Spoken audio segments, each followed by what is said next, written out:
आगे की खबरों पर नजर डालते हैं।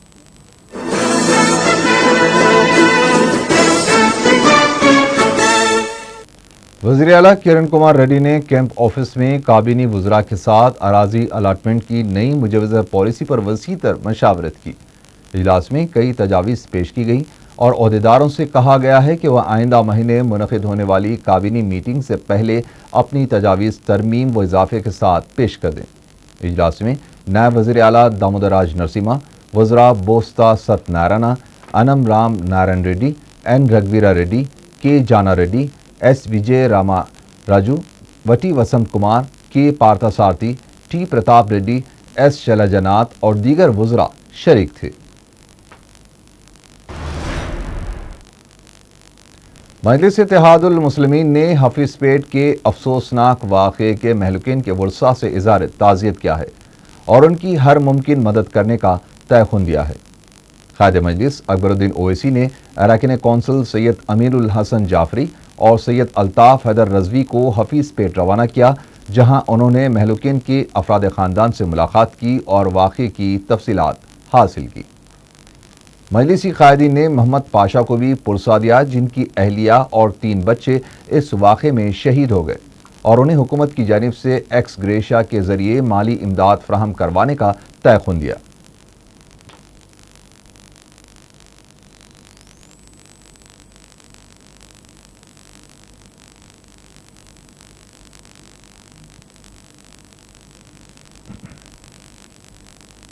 आज अकबरुद्दीन ओवैसी साहब की हिदायत पे आज मैं और अमीनुल हसन जाफरी साहब MLC यहाँ पर हादसा कल परसों रात जो शदीद बारिश हुई थी उसमें जो हादसा हुआ है और मोहम्मद पाशा साहब जिनके अफराद ख़ानदान जाबाह हुए इस हादसे में, से इज़हार ताज़ियत हम पेश करते हैं मजलिस इत्तेहादुल मुस्लिमीन की जानिब से और हम उनके गम में बराबर के शामिल हैं।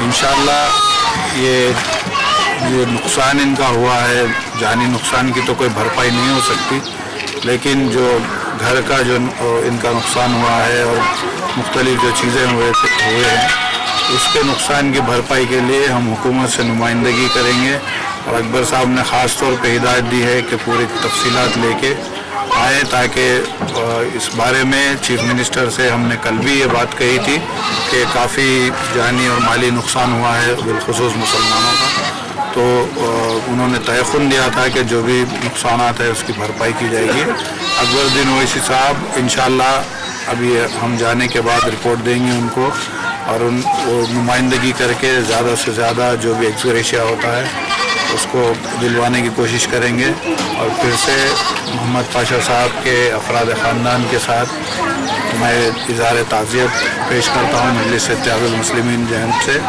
और इंशाअल्लाह इस किस्म के आगे हादसात ना हों।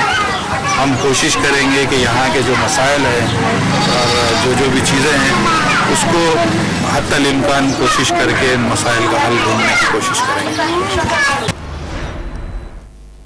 वज़ीर छोटी आबपाशी TG वेंकटेश ने एक बार फिर अपने बयान पर वजाहत करते हुए कहा कि उनके ख्यालात और नज़रियात को गलत रंग देकर समझने की कोशिश की जा रही है और उन्होंने कहा कि उन्होंने सिर्फ काम ना करने वालों के खिलाफ सख्त कानून साजी की वकालत की थी। वाईएसआर कांग्रेस के एहतजाजी धरने से मुतालिक पूछे गए एक सवाल पर TG ने कहा कि जमहूरी मुल्क में कोई भी कहीं भी जा सकता है, अलबत्ता एहतजाज करने वालों को भी एहतजाज दर्ज करने का जमहूरी हक हासिल है।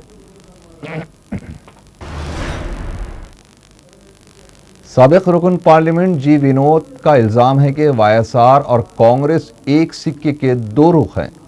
उन्होंने कहा कि सन 2009 में वाईएसआर ने दूसरी बार वज़ीर आला का ओहदा संभाला था तो उस वक्त उन्होंने जो वादे किए थे वो आज तक पूरे नहीं हुए हैं।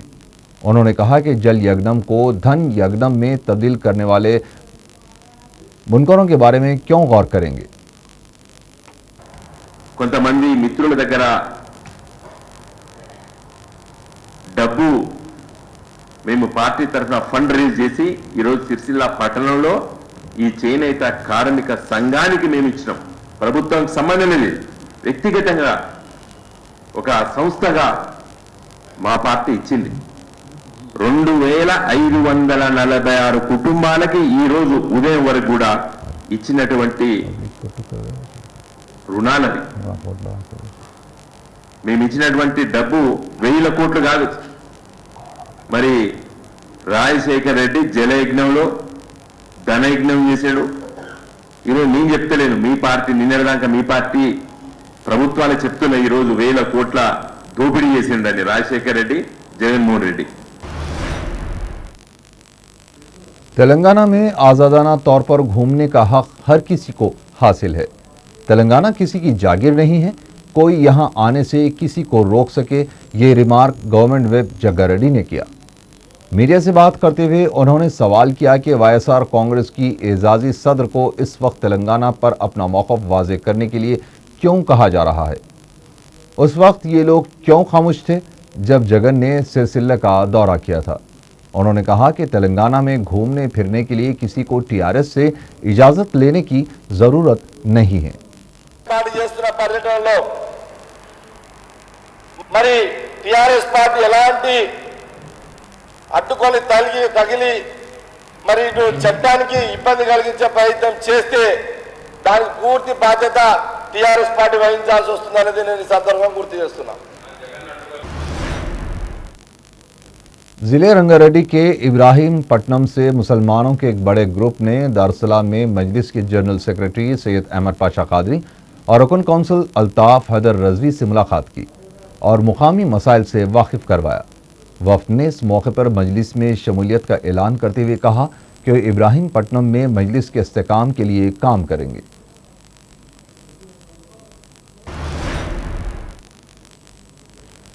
चिश्ती चमन मंगलहाट के इलाके में एक दरख्त को गिरे 2 दिन हो चुके हैं, लेकिन इसे अभी तक नहीं हटाया गया है, जिसकी वजह से स्कूली तलबा और राहगीरों को मुश्किलात पेश आ रही हैं। मुकामी अवाम ने 4 टीवी के जरिए अरबाब मजाज से दरख्वास्त की है कि यहाँ फौरी इक़दामात किए जाएँ।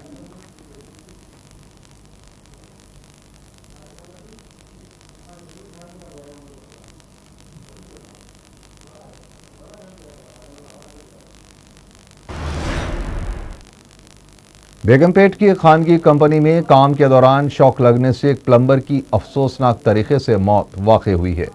35 साला हसन बिन उस्मान जो गोलकुंटे के रहने वाले थे, प्लम्बिंग का काम करते थे। इतवार की शब काम के दौरान शॉक लगने की वजह से बरसर मौका हलाक हो गए। पुलिस ने मुकदमा दर्ज किया है और तहकीकात कर रही है।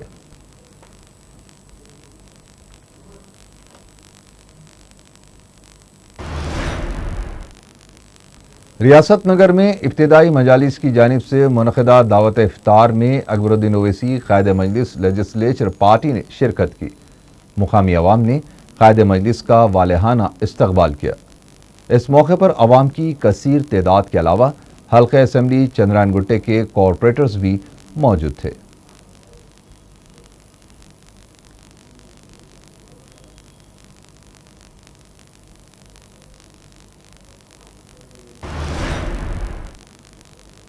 वाटर वर्क्स के मुलाजिमीन के दफ्तर वाक़े चादरघाट में दावत इफ्तार का एहतमाम किया गया।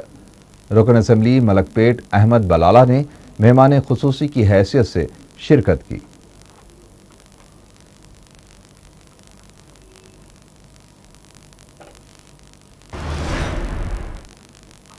आखिर में सुर्खियां एक बार फिर। आइंदा 24 घंटों के दौरान शहर में मजीद बारिश की पेश क़यासी। नागहानी सूरत हाल से निपटने के लिए तैयार रहने कलेक्टर्स को चीफ मिनिस्टर की हिदायत।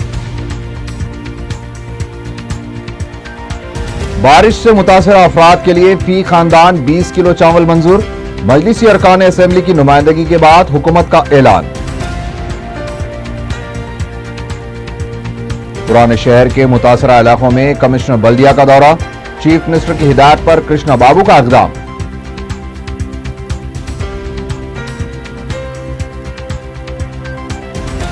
और अराजी अलाटमेंट की नई मुजवज़ा पॉलिसी, काबिनी वज़रा के साथ चीफ मिनिस्टर की वसीतर मशावरत।